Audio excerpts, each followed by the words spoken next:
A full-scale internal audit has been ordered into the operations and finances of the National Carnival Commission, NCC, after newly appointed Culture and Community Development Minister Michelle Benjamin raised alarm over a $178 million debt still owed to service providers from Carnival 2025.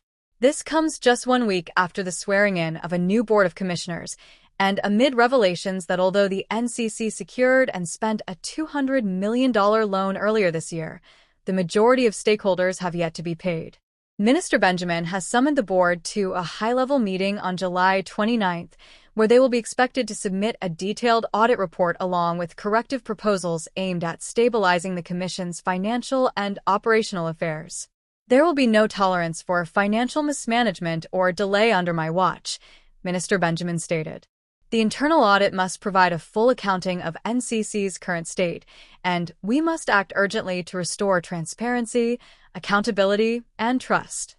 Among the key deliverables requested from the board are a full financial and operational audit, a formal report with recommendations, a debt repayment plan for outstanding Carnival 2025 obligations, and a clearly defined roadmap for the planning and delivery of Carnival 2026. Minister Benjamin also suggested that the problems at NCC were part of a deeper issue, accusing the former administration of using short-term borrowing to make politically targeted payments in the run-up to the 2025 general election. What we're seeing at NCC is part of a troubling trend of political interference in public finance, she said. These were not isolated missteps. However, former Minister of Tourism, Culture, and the Arts Randall Mitchell denied any impropriety, stating that the loan in question was never intended solely for Carnival 2025, but rather to address a backlog of debts that had built up over several years.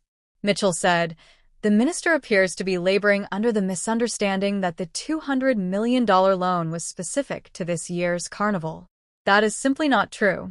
The documentation will show that it was used to settle outstanding liabilities, some of which date back as far as 2015. He added that the approach of using current year financing to settle prior debts had been in place since the NCC inherited significant liabilities from the People's Partnership government. Responding directly to Minister Benjamin's call for an audit, Mitchell said the ministry was free to scrutinize the NCC's procurement records for 2025. He expressed confidence that any proper review would reveal that past liabilities, not new ones, were the source of the outstanding payments and that the loan was used to bring long-standing creditors current. And an examination of the outstanding liabilities actually paid. The minister would also discover that it was past liabilities that were paid, ensuring that services providers who were owed by the NCC for previous periods were made whole, Mitchell said.